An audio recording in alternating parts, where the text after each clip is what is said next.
This is CBC Here and Now.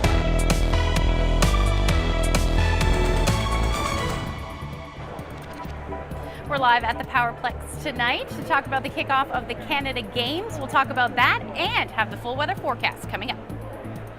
It breaks people down. They were locked in solitary confinement for more than 2 weeks straight. Why more than 100 former inmates are fighting for compensation. Mistakes will be made. We all make mistakes. I certainly will again, I'm sure, in my life and my career. But you learn from that. The police chief breaks his silence after 2 reports find issues with the RNC. Tonight, he refutes claims of systemic racism.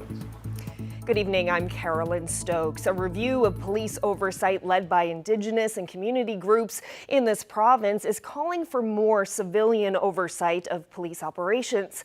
So what do the RCMP, the RNC, and Justice Department think of that idea? Here Now's Mark Quinn set out to find that answer. Indigenous leaders say police aren't serving them, and they haven't been for a long time. I think a lot of Indigenous people feel that they are targeted by the police. I think there's a very long, difficult history between the police and Indigenous communities, not only Newfoundland and Labrador, but across Canada, and particularly a long history with the RCMP. So it's a difficult one, and it's hard to change that relationship of lack of trust and fear. The Indigenous-led coalition that wrote the police oversight report says the first step towards real change is the establishment of a civilian-led police oversight board. Sometimes you need transformative change to do that, and we think that this is some of that. Now that these concerns are public, what will police forces do to address them? CBC contacted the RCMP mid-afternoon today. On short notice, it wasn't able to respond immediately, but expects it will tomorrow. The RNC's chief of police spoke with CBC today and was asked about the report on police oversight. I haven't read the report, so I don't think it'd be appropriate for me to comment on a draft report at this point in time. But is there systemic racism in the RNC? No, I don't believe there is. The Justice Minister responded with a statement but no commitment to act. He said, "I appreciate the work undertaken by First Voice and have committed to meet with them to discuss it following the release of the final report." The coalition that wrote the document on police oversight says it is a draft report. The group is looking for public comments now and says it will release a final report this coming fall. Mark Quinn, CBC News, St. John's. Well, after turning down multiple media requests, the Royal Newfoundland Constabulary's top cop finally ended his silence on a recently released review of the police service. The review, put together by Harriet Lewis, found a police force dealing with morale issues, poor communication, resentment, suspicion of favoritism, fear of discipline, and a system of promotion that pits members of the force against each other. I don't know if she used the word serious. She talks about a morale issue. And her conversations occurred last year with the memberships and into this year. And I've been working very, very hard since I came here last August, working with the association executive to address those issues and concerns and to move forward from the issues that were raised about morale in this organization and try to improve our position with the membership here. Well, Here Now's Terry Roberts sat down with the RNC's chief, and we'll have more of that conversation in about 20 minutes. Well, a local law firm has heard from over 100 people who spent time in solitary confinement in provincial jails. A class action lawsuit against the provincial government was certified last year. It alleges 15 or more days in segregation constitutes cruel and unusual punishment. And it all comes at a time when the province is planning a new corrections facility to replace Her Majesty's Penitentiary. Here Now's Ariana Kelland reports. The calls to this desk come from inmates, past and present, and the people who love them. About 120 people have so far met the criteria for a class action lawsuit targeting the province's use of solitary confinement in all 5 correctional facilities and 2 lockups from the 1990s until now. It wouldn't be uncommon for there to be urine, feces, blood on the walls. Just the descriptions I've heard is just generally conditions that are unfit to house an animal, frankly, let alone a human. Jim Locke is concerned by the number of people with serious mental health issues who were sent to solitary confinement. He's arguing that 15 days or more in isolation constitutes cruel and unusual punishment, and those who have been subjected to it should be compensated by government. One of the principal goals of corrections needs to be rehabilitation. It doesn't serve us any good to simply lock someone up for a finite period of time and have them return to society only to commit further crimes. When a person goes into segregation, that type of segregation, after so many days they just shut down. In 2017, the provincial government changed the length of time someone could spend in segregation for behavioral issues, from 15 to 10 days. But Locke says it's done little to curb the overall use of solitary confinement. I see sentences of 5 days, 10 days. What's still concerning, though, is that I've heard from some people whereby they're sentenced there for one period of time and then they're either brought back up to their living unit for a very short period of time and then sentenced again and sent back down, or they may very well be brought up and isolated in their own cell for a period of time. Citizens Representative Bradley Moss says his office receives complaints regularly from inmates. It breaks people down. In a phrase, it's very hard on the psyche. I've heard instances of self-injury, hallucinations, these types of things. Moss says many of the calls come from Her Majesty's Penitentiary, and some issues can be chalked up to the antiquated building. Construction of a new jail is still a year away. Justice Minister John Hogan didn't comment on the lawsuit, but says meetings are happening with stakeholders on the future of corrections. But what about now? So there is only so much we can do with the space that's down there. I mean, it is what it is in terms of the construction and the walls and the facility and the segregation units and things like that. But we will, we do work with the inmates down there. We hear their concerns. Issues within corrections in this province are a familiar story, followed up by familiar promises. Locke hopes the lawsuit will push for change, starting with a hit to where it hurts, the government's pocketbooks. Ariana Kelland, CBC News, St. John's. Well, warnings tonight not to have a fire if you're in the Metro St. John's area. The hot, dry weather has made conditions very dry, so a fire ban is now in place. This was one fire over the weekend in Conception Bay South. Right now, there are 7 fires burning, all but one in the eastern area. Fire officials are warning that open fires aren't allowed if the risk level is very high or extreme. A lot of drying over the last part of the month of July, especially in central and eastern areas of the province. We've had some lightning come through over the last 24 hours, and it's caused significant fire activity in the central area around the area of Thorburn Lake and Terranova National Park, as well as in the Upper Gullies area. The 20th Annual Sound Symposium Festival is underway in St. John's, and that means folks can expect some strange sounds coming from St. John's Harbour. While it may sound like random horns honking, the Harbour Symphony is actually a carefully prepped musical arrangement, and people living downtown can expect to hear it for the rest of the week. The 5-minute arrangements are performed based on which ships are in St. John's Harbour and what their horns sound like.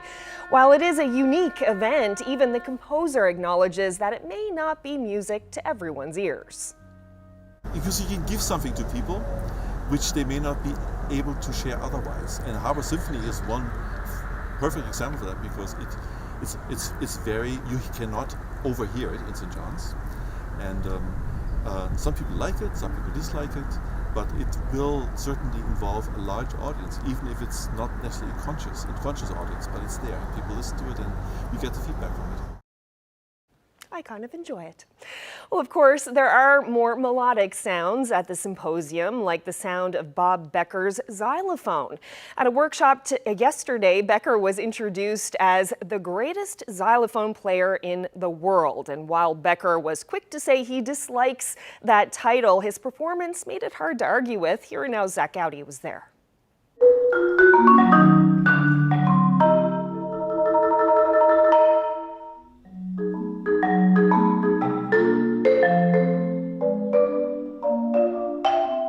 The xylophone and the marimba are ancient, as most percussion instruments are. They're some of the earliest things that mankind made enjoyable sounds from. I'd like to introduce you now, the greatest xylophone player in the world. Hi there, my name's Bob Becker. I'm with the Nexus Percussion Group from Toronto, Canada. Bob, you were introduced as the world's greatest xylophone player. Is that true? Is that fair? No way.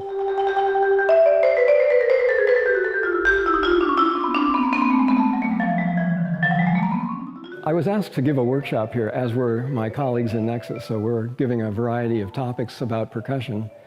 And I decided to do one about the marimba and xylophone. And so today I was talking about the history of those instruments. What is the difference between a xylophone and a marimba? So the difference between a xylophone and a marimba, as one of my colleagues from the old days, Sammy Herman, used to say, the difference is how you play them. Xylophone is a word that is a category, wooden sound. So any instrument that's made from wood that you hit to make a sound is a xylophone. Marimba is another name for a wooden bar instrument, but it comes from Africa and then via Central America to North America. And it's become a very, very popular and common instrument in our culture. The xylophone is something that's not part of our regular pop music today. But in the 1910s and 20s, it was one of the most popular instruments, both in dance music, popular music, film music, and as well people used it like a parlor instrument. It was almost as common as the piano for a person to have a marimba or a xylophone. When I was growing up, I saw them in people's living rooms all the time. I play with a group called Nexus, and it is a percussion quartet. The group started in 1971, so we've been together 50 years now.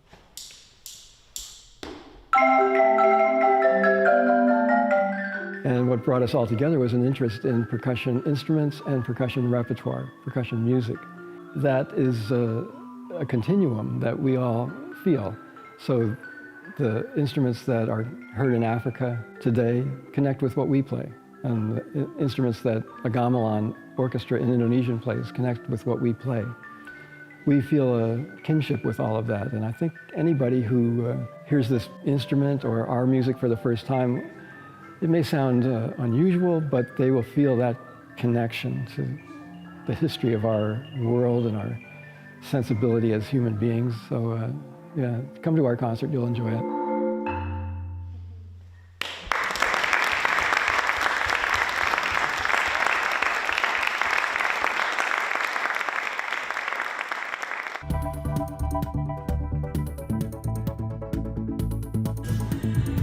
Things are just getting underway here at the Powerplex tonight. We'll talk to the flag bearer and we'll talk about the full weather forecast coming up.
Well,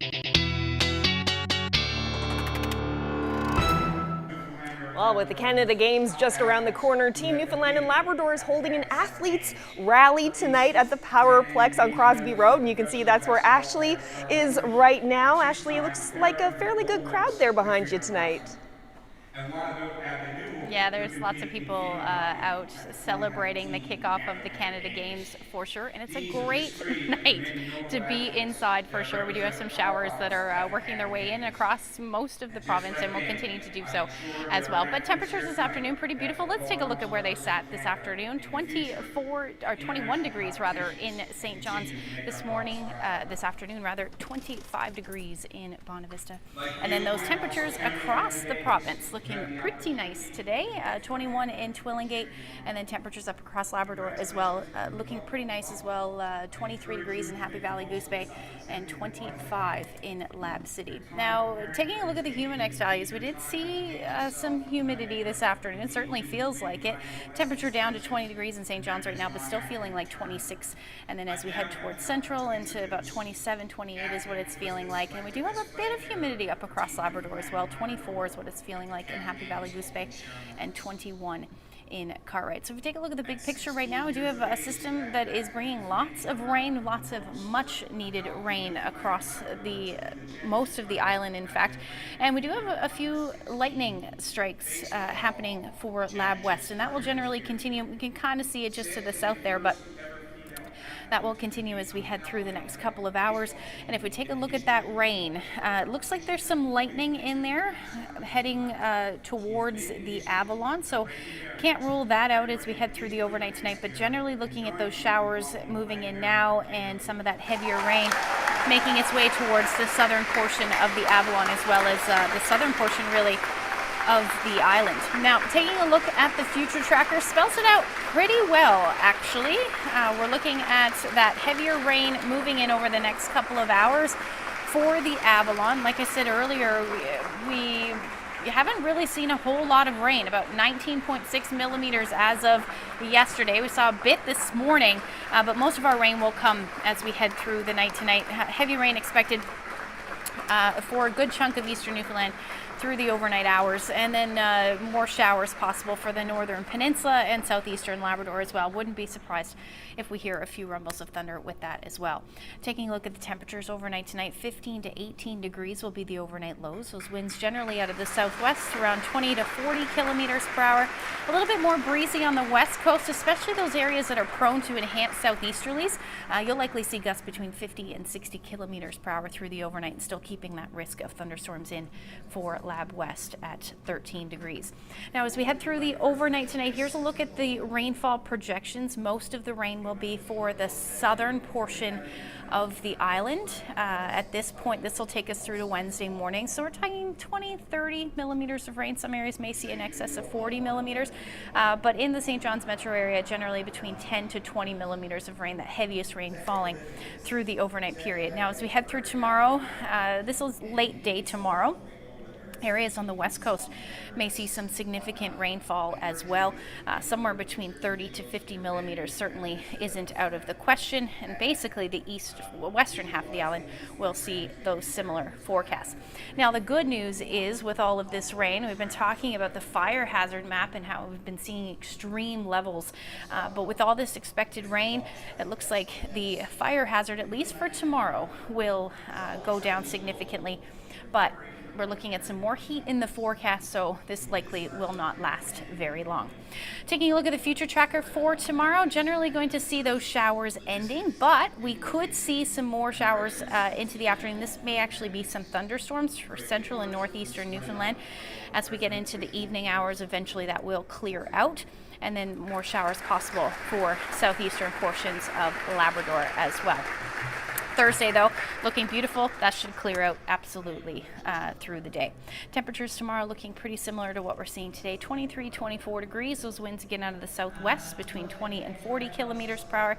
As you head towards central, you're looking at those temperatures into around 23 degrees. A little cooler for the southern portion of the island as well. And then as we head towards the west coast, those temperatures between 16 to 19 degrees. Again, staying breezy through the day. Same thing for the northern peninsula. Now, for Labrador, your temperatures will generally be sitting around 16 to 18 degrees. Lab West, you'll be back into those 20-degree temperatures. So hang on to that for a couple more days. Canada Games and the ability of our young athletes to have this amazing opportunity. Thanks so much. Thanks so much, Ashley. We'll check in with you again in a little bit. Well, RNC Chief Pat Roach, who's been serving as the chief for about a year now, welcomed a parade of reporters to police headquarters in St. John's today.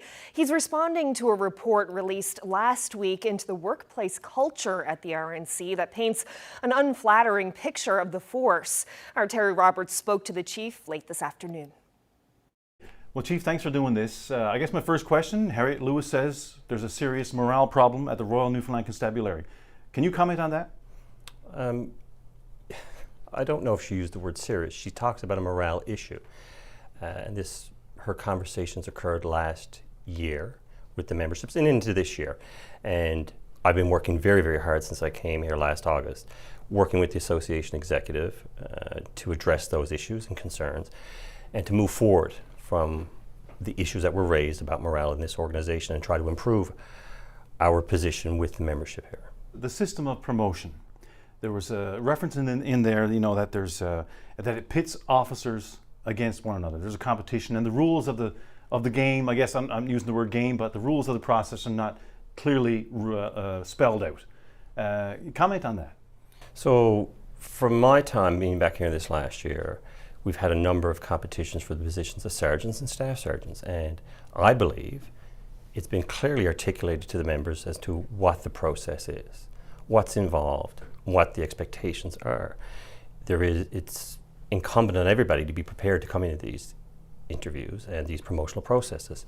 It is a competition, but everyone is treated the same and fairly. So you're predominantly a paramilitary organization, uniformed officers who enforce the law in this city, but you have a lot of civilian staff here, and they make it clear in this report that they feel undervalued, they feel disrespected, and they feel underpaid. Again, strong criticism from your civilian employees. What do you make of that? So we work without our civilian support staff and our civilian staff that we have here, this organization wouldn't run. They are very valued, a valued part of this organization. They are part of the backbone that keeps us moving forward. The pay piece is a separate entity from anything that I have any control over within government and the like. So I can't go down that road and discuss that piece of it. The respect that they're shown is something that we have to work on. They've identified it as a problem, and therefore we have to address it with the membership and with the civilians to see where our shortcomings are and how do we move forward with this. Okay, so Harriet Lewis says, positive change, this is going to require time. I think you referenced that earlier. It's going to require visionary leadership and additional resources. So what's your goal? What's your plan to tackle all that? So I started that last August when I came here. And we have to look around our organization and see where we can be more efficient.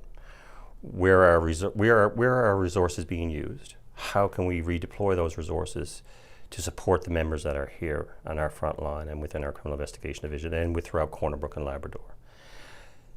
That's not an easy task, but we have to do a complete look over of this organization to see where we are and where can we put these. We have to continue our recruiting program.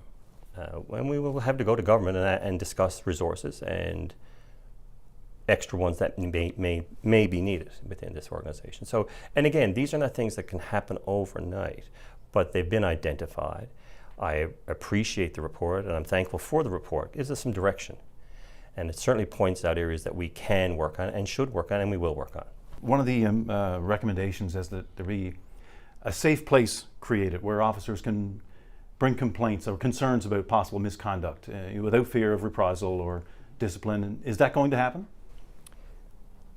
It's a concern of mine that officers feel that way, that they feel that they cannot come forward without reprisal. We've talked, myself and Mike Summers have discussed it, and it is something we have to get in place, a structure where officers can go and feel safe. Government has a number of different entities we can tap into.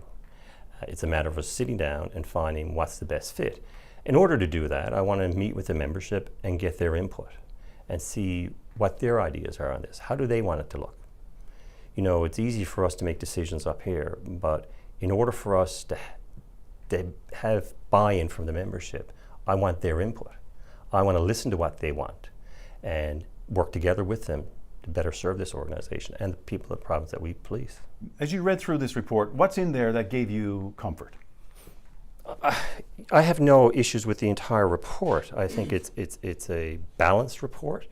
I appreciate the recommendations, Ms. Lewis's time that she put into this. I appreciate the government requesting it to be looked into and have it commissioned and completed. The communication piece is important for me, and I want to make sure we focus on that.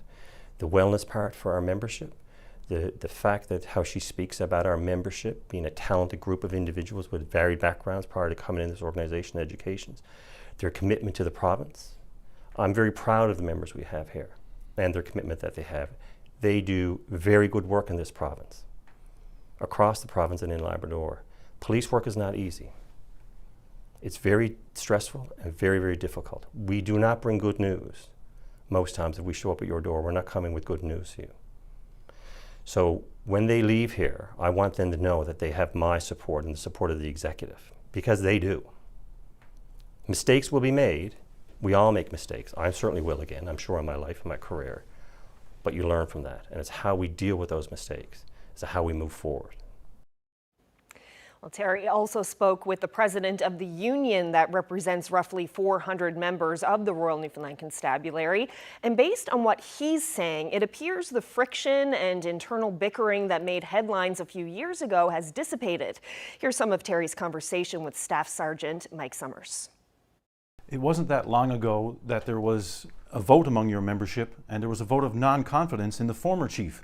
So obviously there was some major friction there. Have things changed? Has the relationship improved?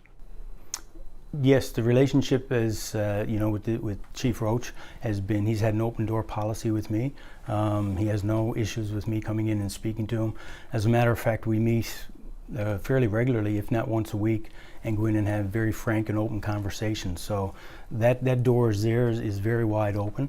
And like I said, some of the issues that we've brought forward, we have seen some progress made. You know, in Mrs. Lewis' report, it does talk about the morale, and as you indicated back a couple of years ago now, with regards to that vote of non-confidence, morale was very low at that point in time. I do believe that morale has certainly come around and is on the uptake. Is morale where it should be? Is it where I would like to see it? Probably not so, but that goes part and parcel, I do believe, to things that happen outside of these four walls of this building. Is this still a credible, strong organization, a good police force, do you think? Most certainly. I do believe that our members are very well trained, very well educated, and they have devoted service to this job and to the communities. It is a very stressful job, very demanding job, but I know that I have the utmost confidence in the members who put on that uniform and go out there every day.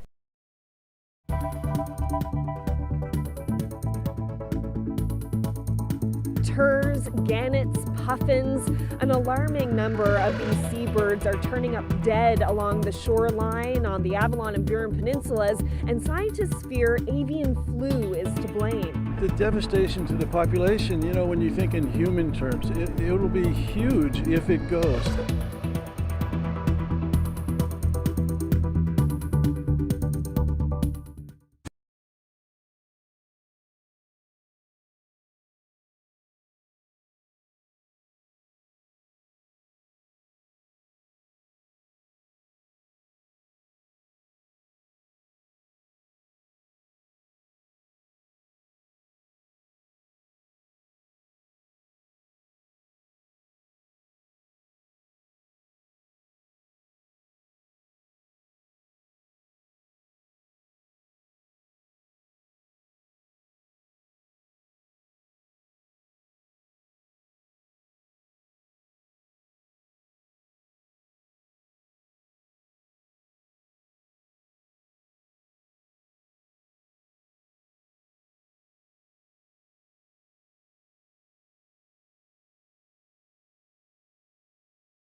An alarming number of dead seabirds are turning up along the coastline, along the Avalon and Burin peninsulas, and some biologists are really concerned that avian flu is to blame. Seabird biologist Bill Montevecchi joins me now. So, Mr. Montevecchi, can you give us a sense of the scale of this? How many seabirds are turning up dead along the coast? I'm sure we're into the thousands of dead birds that have washed up. The fuse has been lit. That's my interpretation. We're just starting to see, well, we're not just starting to see, for a few weeks there's been hundreds of dead birds, mostly murres, washing up on the southern Burin Peninsula.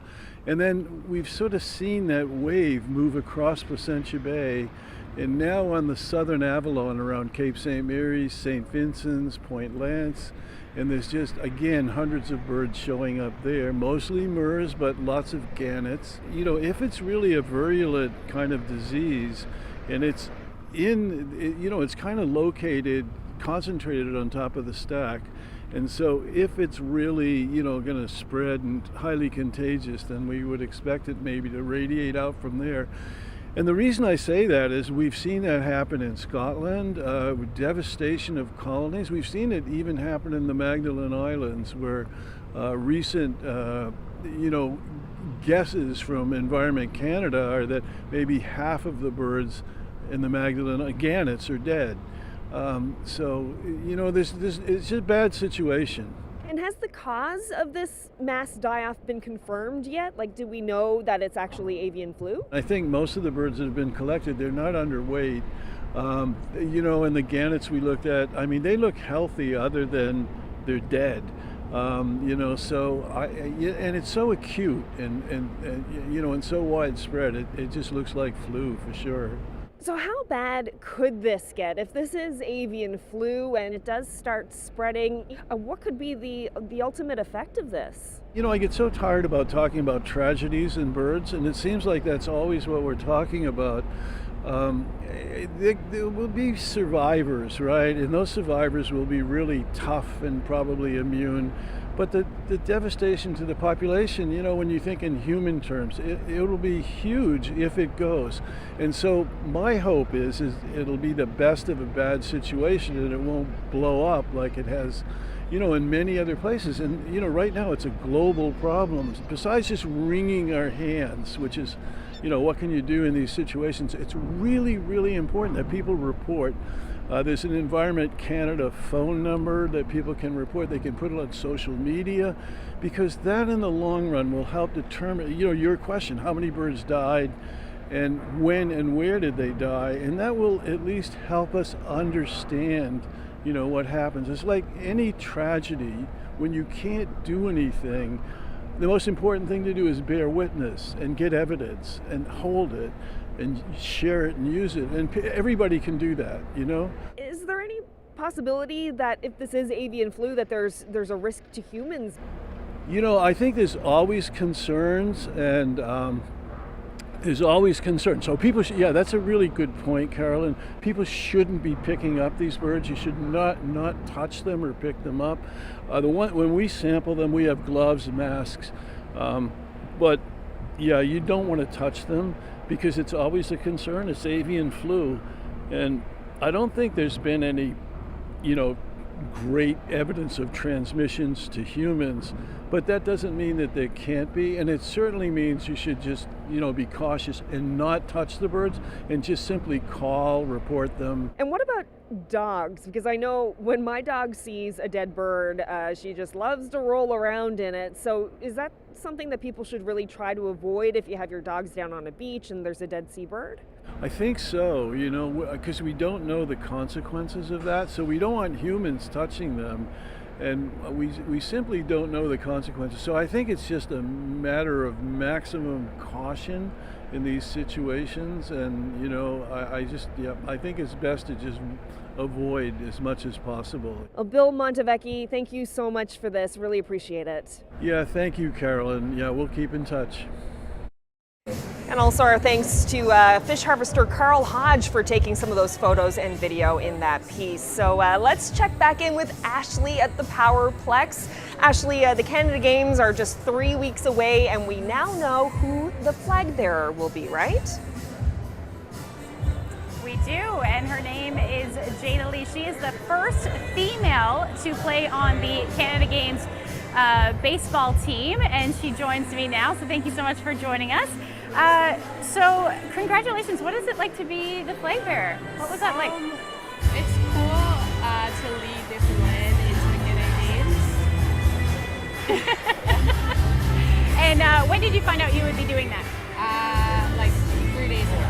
Okay, very cool, very cool. So you are the first female to play on the Canada Games team, playing baseball. What's your role on the team? I'm a pitcher. Okay. And have there been any challenges? Not really for me. I've heard of a lot of other females that have challenges, but here I've had a lot of coaches and players rooting for me, so I have a lot of people behind my back pushing for me to be able to play with the boys. That's awesome. Yeah. So over the next couple of days, you'll be, you've obviously been preparing for months and months and months. What do you hope that younger girls will look up to you and get from this experience?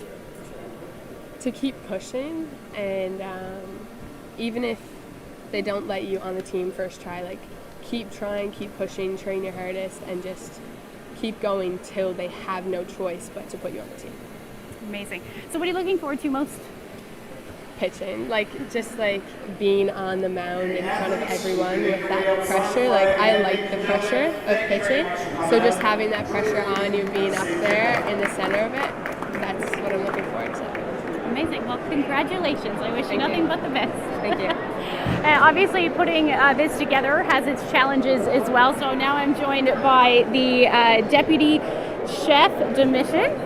Said that right? There you go. I said that right. Yeah. So what have the challenges been like for you? Well, the main challenge is their delay. The games were supposed to happen in 2021, so everything had to be delayed in terms of preparation. Even the athletes, their preparation was delayed a full year, which throws a bit of a wrench into their periodization for the games. So, we've persevered, and over the last several months, a lot of the teams have entered into competition on the mainland to prepare for these Canada Games, and things seem to be falling into place pretty well. Yeah. So COVID obviously very much still a real thing. Everybody here generally wearing masks. So what are the competitors doing in preparation for that as far as COVID goes? Well, we've been coaching them around precautions to take while they're at the games. We're recommending that they wear masks wherever possible, especially at the athletes' village when they're being transported to and from their venues. Social distancing will be encouraged as well. So we're trying to have them take as many precautions as possible in the event that they might be exposed. Because if they're exposed, unfortunately with isolation requirements, they won't be able to compete. So we don't want that to happen. Of course, of course. So we're 3 weeks away from this now. Scary. Yeah, it is. How important is it for the teams to have a good showing? Well, we're encouraging our teams to really concentrate on their own performance and not what other teams from other provinces are doing. And that's a lot of part of the mental preparation that we ask the athletes to do, preparing for the games, is preparing mentally, focusing on what they can control themselves, and everything else will fall into place. As long as they are concentrated on their own performance and what they can control. Well, hopefully the weather is good for you guys in Ontario, in Niagara. I was there just recently. The weather was beautiful, so hopefully it stays that way. And the weather has been pretty nice here as well. And it's going to continue as well, these 20-degree temperatures. And I will break all of the long-range forecasts coming down. Thank you so much for joining us. Thank you.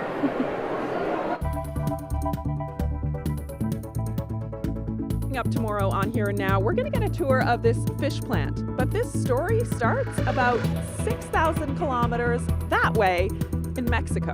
We feel like we're in Mexico, but with a different language. Like people is really friendly. How workers from Mexico are keeping this fish plant going. Coming up on Here and Now.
Well, another contender to replace Boris Johnson as British Prime Minister is gone. Kemi Badenoch is eliminated from the election. The remaining 3 candidates will proceed to a final ballot of the Parliamentary Party tomorrow. Well, that leaves just Rishi Sunak, seen here next to Johnson, Penny Mordaunt and Liz Truss still in the race. MPs will vote again tomorrow, which will reduce the field to the final 2 contenders. Tory party members will then pick the winner on September 5th. Well, Prime Minister Justin Trudeau has announced a major boost for the Oceans Protection Plan. Ottawa is adding 15 new measures to the program that was launched in 2016. Trudeau says the plan will strengthen marine safety, increase protection for marine species and ecosystems, and create stronger partnerships with Indigenous and other coastal communities. Today, we are launching the Oceans Protection Plan 2.0 with another $2 billion in funding to back it up as we renew and expand this work across the country, including continuing our work in the Great Lakes and on the St. Lawrence. We'll take action to combat emerging threats to our marine safety and ecosystems, and we'll strengthen partnerships with Indigenous peoples who must be our partners and in many ways our leaders as we move forward on protecting these extraordinary ecosystems. Well, a family in Manitoba made a scary discovery early Monday morning when they found a black bear roaming their cabin. They immediately called 911. They were told to contact the local conservation office, who redirected them to call 911 again. But then the furry intruder saw itself out after feasting on snacks, pastries, and an 8-year-old's chocolate cake. Stephanie Cram has the story. Early this morning, Kat Duvona was woken up by the sound of a cabin window being smashed. Turns out the culprit was a bear. We have no idea how he did that. He must have clawed it out that direction. The screens are all busted and there's glass all throughout here and on here. Duvona, her mother, sister, and their 7 kids were all sleeping in a newer section of their cabin. The only thing between them and the bear was a door closed by a small latch. Once we knew that all the kids were okay, then our next move was to barricade the one door, the kind of screen door that separates the 2 sides of the cottage. And then my sister took the little kids and barricaded them in a bedroom. The family says they watched the bear enter the 2 storage rooms.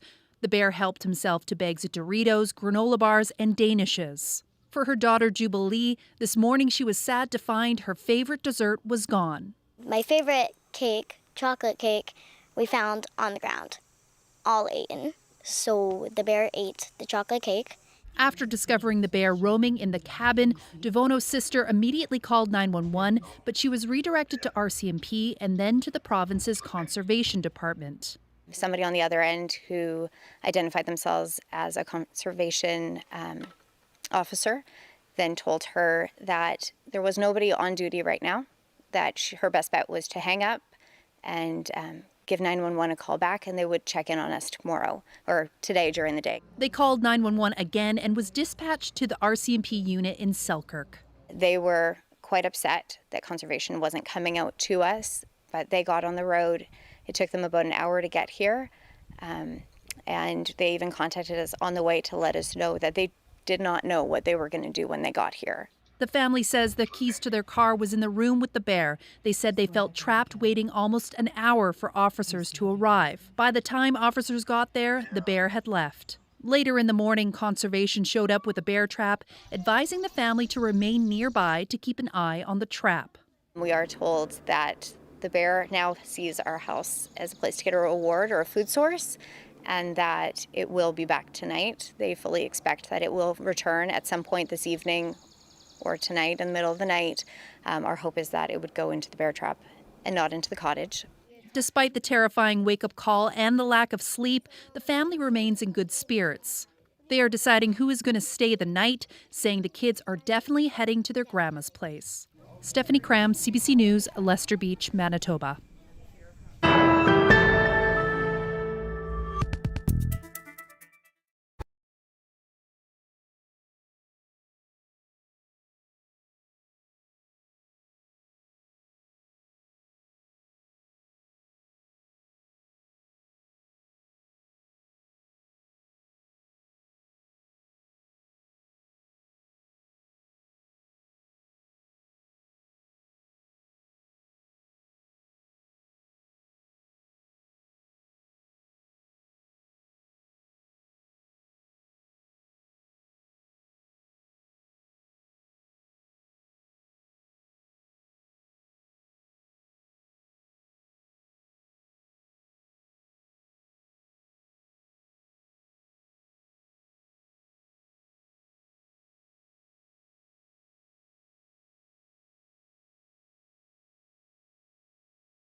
Well, record-shattering heat is dragging the UK to a standstill. The highest temperature ever recorded in the country, topping 40 degrees Celsius, was hit today at Heathrow Airport, and that broke the previous record of 39 degrees Celsius, which was set earlier in the day.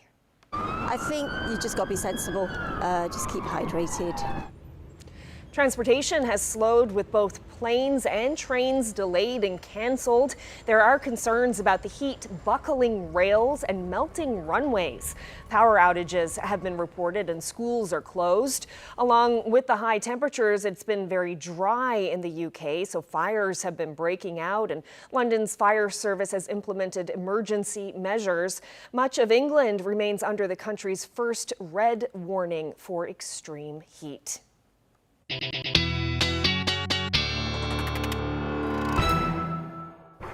Incredible situation overseas, Ashley's, with the runways melting. Fortunately, we're not dealing with those kinds of record high temperatures here.